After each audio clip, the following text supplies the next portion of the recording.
Joy for LD, OFW.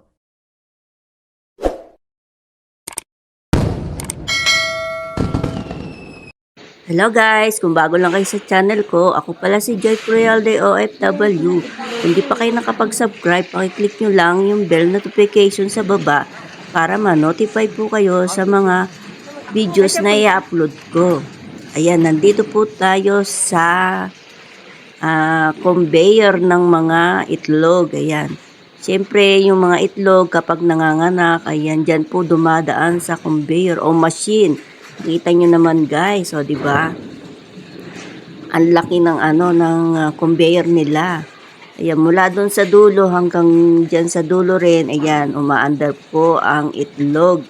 Ayan, siyempre bago po ilagay yan sa tray, tinitignan po nila kung may sira o may crack yung shell ng itlog o egg. Nakita nyo guys, di ba? Napakadami. Ayan po yung mga tao na kumukuha ng mga itlog at naglalagay po sa tray at nilalagay nila sa karton. Ang galing guys, ano? Siyempre, hindi po pa dyan nagtatapos. Yan, iikot pa po tayo guys. O yan. Kasi dito muna tayo sa last ng pagkuha ng mga egg.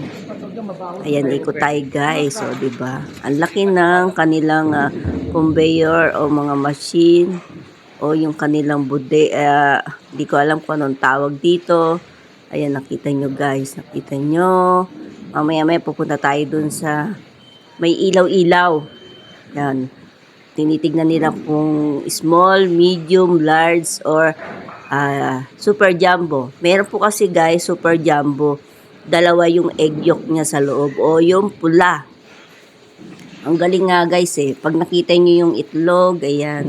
Minsan may dalawang pula siya. Ayan po. Pinipili niya po yung may mga crack na itlog at sinasize niya po. Ayan. Usa po siya pupunta doon sa kanyang size. Nakita niyo naman guys, oh, 'di ba? Napakagaling. Ay, huwag niyo pong kalilimutan guys ha. I-subscribe niyo po Joy Frialde OFW. Ayun na yun sa dulod guys, oh, nakita niyo. So hindi pa po 'yan. Minsan napakadami po talaga. Ito po yung part 2 ng ating